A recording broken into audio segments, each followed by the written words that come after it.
Yang terhormat Kepala Lembaga Layanan Pendidikan Tinggi Wilayah 2, Profesor Yuliansyah, PhD, AKT. Yang terhormat Ketua Pembina Yayasan Atmaluhur, Bapak Dr. Andes Jaitun, HS. Yang terhormat Ketua Pengurus Yayasan Atmaluhur, Dr. Andes Hari Sucikianto, MBA. Yang terhormat Rektor Institut Sains dan Bisnis Atmaluhur, Dr. Husni Teja Sukmana, beserta para anggota Senat Akademik dan jajarannya. Yang berbahagia dan yang kami cintai, para orang tua dari wisudawan dan wisudawati yang berbahagia, serta yang saya banggakan, para wisudawan dan wisudawati yang berbahagia. Assalamualaikum warahmatullahi wabarakatuh. Salam sejahtera untuk kita semua. Om Swastiastu, Namo Buddhaya, salam kebajikan, dan salam budi luhur. Mengawali orasi ilmiah ini, perkenankanlah saya mengajak kita sekalian untuk bersama-sama memanjatkan puji dan syukur kehadirat Allah Subhanahu wa Ta'ala, Tuhan Yang Maha Esa, karena berkat limpahan rahmat dan taufik serta karunia-Nya, kita semua dapat mengikuti upacara wisuda Kampus Institut Sains dan Bisnis Atmaluhur dalam keadaan sehat, sejahtera, lahir dan batin. Pada kesempatan yang sangat berbahagia ini, saya ingin menyatakan ikut berbahagia dan sekaligus mengucapkan selamat kepada seluruh wisudawan dan wisudawati atas keberhasilannya menempuh pendidikan di Kampus Institut Sains dan Bisnis Atmaluhur ini. Hendaknya disadari bahwa keberhasilan dan dalam menempuh studi di samping karena perjuangan dan ketekunan belajar dari saudara sendiri, tentu tidak bisa dilepaskan dari bimbingan, bantuan kerja dan kerja keras para dosen dan segenap sivitas akademika Kampus Institut Sains dan Bisnis Atmaluhur. Dan di atas segalanya adalah karena doa yang tiada henti-hentinya dari orang tua dan keluarga kalian semua. Untuk itu, saya juga ingin mengucapkan selamat atas keberhasilan ini kepada semuanya, yaitu segenap sivitas akademika Institut Sains dan Bisnis Atmaluhur, dan juga kepada segenap keluarga dan para wisudawan. Sebagaimana kita ketahui, wisuda sarjana adalah merupakan hari penting dan ditunggu-tunggu oleh setiap mahasiswa. Sebab wisuda merupakan simbol keberhasilan perjuangan panjang dan kerja keras yang menyita waktu, tenaga, pikiran, dan terlebih adalah biaya. Dan dengan wisuda ini berarti saudara sekalian memulai hidup baru sebagai seorang sarjana. Sudah barang tentu, bukan gelar kesarjanaan itu yang penting, tetapi melainkan bagaimana kita memelihara etos akademik unggul, yakni yang dengan semangat dan sikap kesarjanaan yang selalu kita miliki. Etos untuk mau belajar secara terus-menerus dan mengabdikan serta mengimplementasikan ilmu kita di tengah-tengah masyarakat yang kita miliki kepada masyarakat, bangsa, negara, dan agama. Sivitas akademika dan hadirin yang berbahagia, selaku Gubernur Kepulauan Bangka Belitung, saya menyambut baik permohonan Wakil Rektor Institut Sains dan Bisnis Atmaluhur agar saya dapat menyampaikan orasi ilmiah pada upacara wisuda Kampus Emas Institut Sains dan Bisnis Atmaluhur. Dalam sidang senat terbuka ini dengan judul Sarjana untuk Semua, mensarjanakan warga desa Bangka Belitung. Suatu hal yang patut menjadi perhatian kita semua. Apabila kita ingin menjadi provinsi yang maju dan berdaya saing tinggi, sehingga bisa duduk sama rendah dan berdiri sama tinggi dengan provinsi lainnya di Indonesia. Sivitas akademika dan hadirin yang berbahagia, sebelum membahas lebih jauh tentang aspek fundamental dalam memajukan pendidikan di daerah untuk dan meningkatkan kesadaran masyarakat di desa-desa yang ada di Kepulauan Bangka Belitung, perlu kita pahami potret-potret kondisi objektif sumber daya manusia dan dunia pendidikan negara kita saat ini yang terhubung dengan data-data yang konkret. UNESCO di tahun 2019 merilis data tentang peringkat indeks pengembangan manusia atau Human Development Index yang dilihat dari komposisi dari peringkat pencapaian pendidikan, kesehatan dan penghasilan per kepala yang menunjukkan bahwa indeks pengembangan manusia Indonesia menurun. Indonesia memiliki peringkat kualitas hidup ke-111 dari 189 negara. Selain itu, menurut survei Political and Economic Risk Consultant atau PERC, kualitas pendidikan di Indonesia berada pada urutan ke-12 dari 12 negara di Asia. Posisi itu berada di bawah Vietnam. Bayangkan ini, agar semua menjadi perhatian. Data yang dilaporkan The World Economic Forum Swedia pada tahun 2000, Indonesia memiliki daya saing hanya menduduki urutan ke-37 dari 57 negara yang disurvei di dunia. Dan masih menurut survei dari lembaga yang sama, Indonesia hanya berpredikat sebagai follower, bukan sebagai pemimpin teknologi dari 53 negara di dunia. Menurut Badan Pusat Statistik bahwa di Indonesia, 1 dari 1000 siswa SD atau sederajat putus sekolah. Kemudian, dari 1000 siswa SMP sederajat, 10 diantaranya putus sekolah. Pada jenjang SMA sederajat, 11 dari 1000 siswa SMA sederajat putus sekolah. Selain itu, tantangan lain dalam pembangunan pendidikan Indonesia adalah tingginya persentase anak tidak sekolah atau ATS. Penanganan ATS telah menjadi strategi nasional dengan fokus pada kelompok umur 7-18 tahun. Persentase ATS tertinggi berada di kelompok umur 16-18 tahun, di mana dari 100 anak berumur 16-18 tahun, 22 diantaranya tidak bersekolah. Tingkat pendidikan penduduk Indonesia didominasi oleh pendidikan menengah. Dari 100 penduduk usia 15 tahun ke atas, 29 orang telah menamatkan SMA sederajat dan hanya 9 orang yang menamatkan perguruan tinggi. Jadi saya ulangi, 29 orang telah menamatkan SMA sederajat dan hanya 9 orang yang menamatkan perguruan tinggi. Pemerintah masih memiliki pekerjaan rumah yang cukup banyak untuk menurunkan angka anak putus sekolah atau tidak melanjutkan sekolah ke jenjang lainnya. Juga bagaimana strategi untuk mendorong siswa SMA atau sederajat agar sampai ke jenjang pendidikan perguruan tinggi. Sementara itu, dari data statistik BPS tahun 2020, jumlah lulusan SMA, SMK, MA sederajat di Provinsi Bangka Belitung pada tahun 2020 sebanyak 61.501 orang. Dengan jumlah peserta didik yang melanjutkan ke perguruan tinggi sebanyak 15.217 orang atau hanya sebesar 24,74% dari total tamatan SMA sederajat. Dari data DPS ini dapat disimpulkan terdapat kesenjangan antara minat peserta didik yang melanjutkan pendidikan tinggi dengan lulusan yang dikeluarkan dari SMA, SMK, MA sederajat pada tahun 2020. Pada masa pandemi COVID-19 yang terjadi hampir 2 tahun ini, dunia pendidikan mendapatkan tantangan yang semakin besar karena kegiatan belajar mengajar di sekolah dan perguruan tinggi sempat terganggu. Menyesuaikan diri yang sempat hanya bisa dilaksanakan secara online dan sampai saat ini masih juga belum normal 100%. Namun kita tetap syukuri dan menjadikan motivasi bagi kita untuk memberikan usaha yang terbaik dalam memajukan pendidikan daerah. Wisuda yang dilaksanakan oleh Institut Sains dan Bisnis Al-Maluhur ini memberikan gambaran konkret dan bukti nyata bagaimana usaha dan kerja keras serta andil besar insan pendidikan yang ikhlas dalam memberikan kesempatan seluas-luasnya kepada seluruh siswa menengah atas dan sederajat. Bapak, Ibu, saudara-saudara sekalian, agar menjadi seorang sarjana yang memiliki kualitas tinggi yang berdaya saing teknologi sebagai sumber daya manusia daerah unggul, khususnya di desa, sehingga mampu memajukan desa dan daerah di Provinsi Kepulauan Bangka Belitung. Pada orasi ini, saya akan menyampaikan hal-hal penting apa saja yang dapat mendorong dan memotivasi generasi muda, khususnya di desa supaya dapat menempuh pendidikan sampai ke jenjang sarjana atau perguruan tinggi. Kaitannya juga dengan optimalisasi nilai angka partisipasi sekolah atau APS, angka partisipasi murni APM, dan angka partisipasi kasar atau AP siswa di Provinsi Kepulauan Bangka Belitung. Sivitas akademika dan hadirin yang berbahagia, mengapa kita perlu meningkatkan jumlah sarjana yang ada di desa?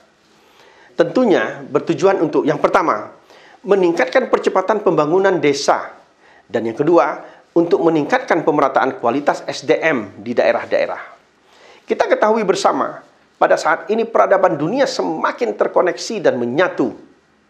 Masyarakat desa yang dulu kurang mengenal dan memanfaatkan teknologi informasi, sekarang ini mulai mengenal dan memanfaatkan teknologi informasi yang sama dengan masyarakat perkotaan. Masyarakat desa juga dituntut untuk melek teknologi agar dapat mengikuti perkembangan zaman. Masyarakat desa sudah ada yang mengetahui cara belanja secara online untuk membeli barang seperti bibit, pupuk, dan lain sebagainya. Karena pemanfaatan fasilitas teknologi informasi sudah menjadi kebutuhan yang tidak dapat dihindari. Kemajuan teknologi ibarat dua mata pisau yang akan dapat memberikan manfaat secara optimal jika didukung dengan pemahaman yang baik dan akan mencelakai kita jika salah dalam menggunakannya. Oleh karena itu, pentingnya sekolah sampai ke jenjang yang tertinggi untuk mendapatkan keterampilan dan pemahaman yang lengkap bagi generasi muda. Ben Dryden dan Janet Post dalam Revolusi Cara Belajar dalam karya Mizan tahun 2021 merumuskan apa yang menjadi tujuan belajar. Yang pertama yang menjadi tujuan belajar adalah mempelajari keterampilan dan pengetahuan tentang materi-materi pelajaran spesifik. Yang kedua, mengembangkan konseptual umum. Yang ketiga, mengembangkan kemampuan dan sikap pribadi yang secara mudah digunakan dalam tindakan. Minat akan mendorong siswa untuk melanjutkan pendidikan ke jenjang perguruan tinggi, baik di perkotaan dan di pedesaan. Minat merupakan kegairahan dan kecenderungan yang besar atau keinginan yang tinggi terhadap sesuatu. Ada beberapa faktor yang mempengaruhi minat peserta didik untuk melanjutkan pendidikan ke perguruan tinggi.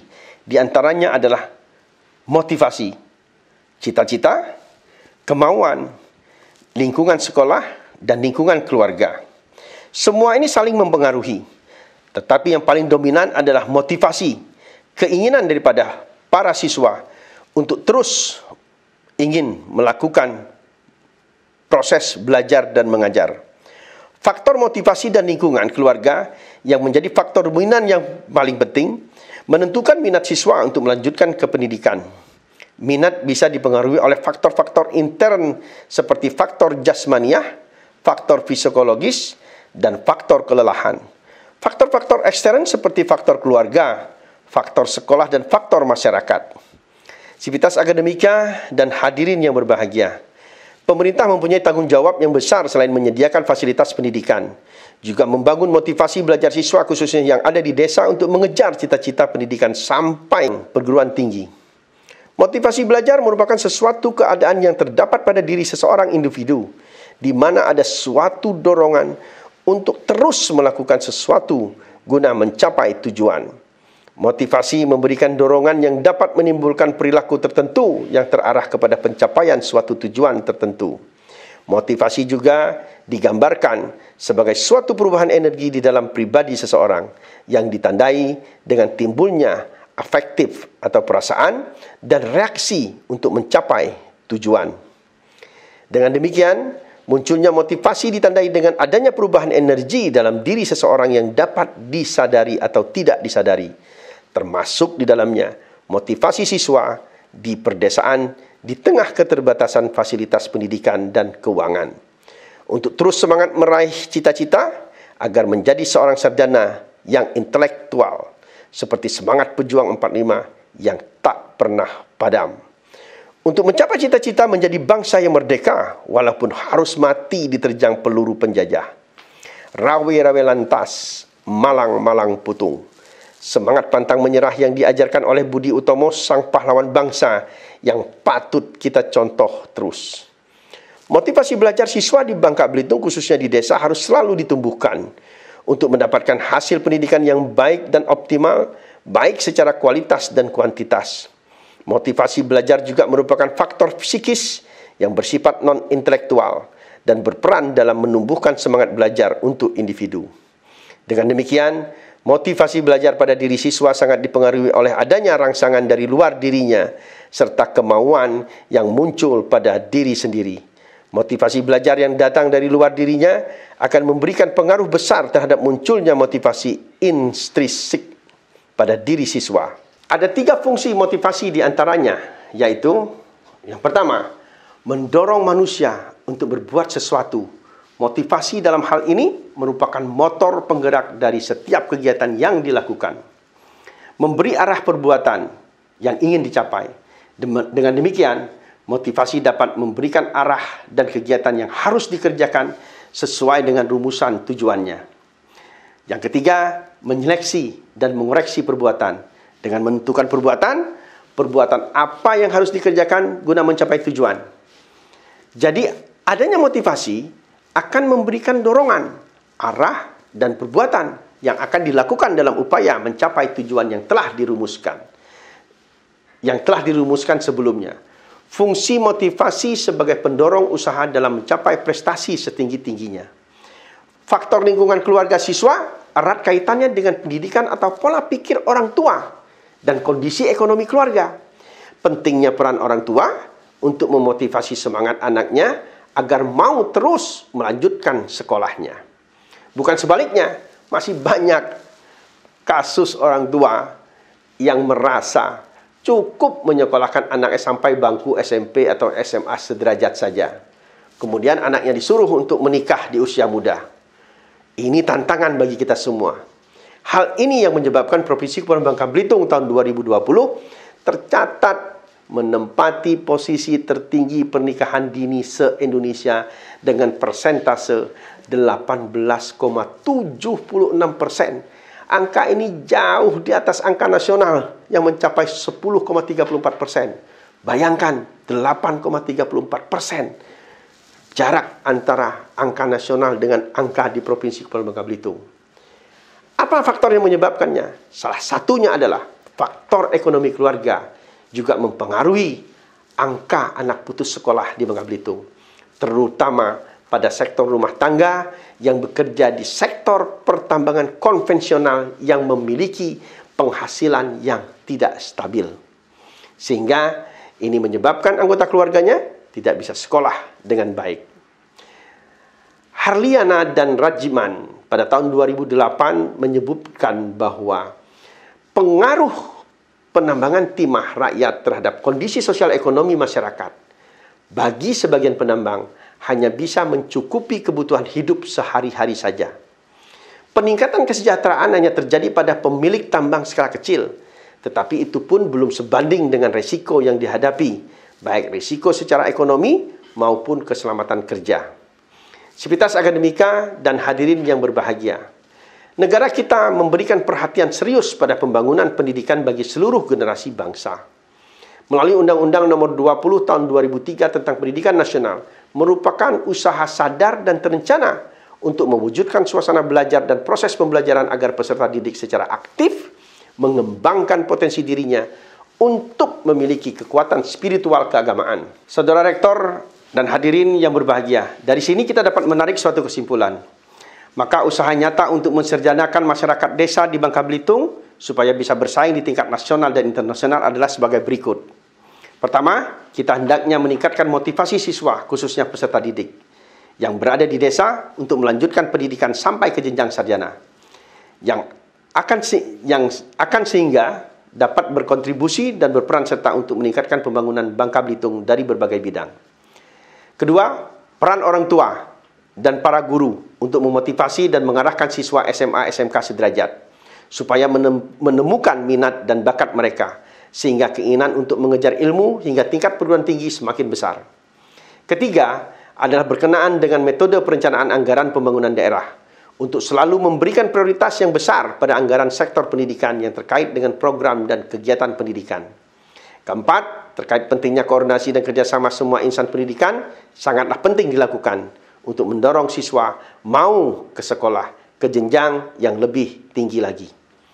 Saya yakin segenap sivitas akademika, Institut Sains dan Bisnis Atmaluhur akan selalu memberikan sumbangan yang besar dalam mengembangkan dunia pendidikan, sehingga sejalan dengan tuntutan globalisasi. Demikianlah orasi ilmiah ini saya sampaikan.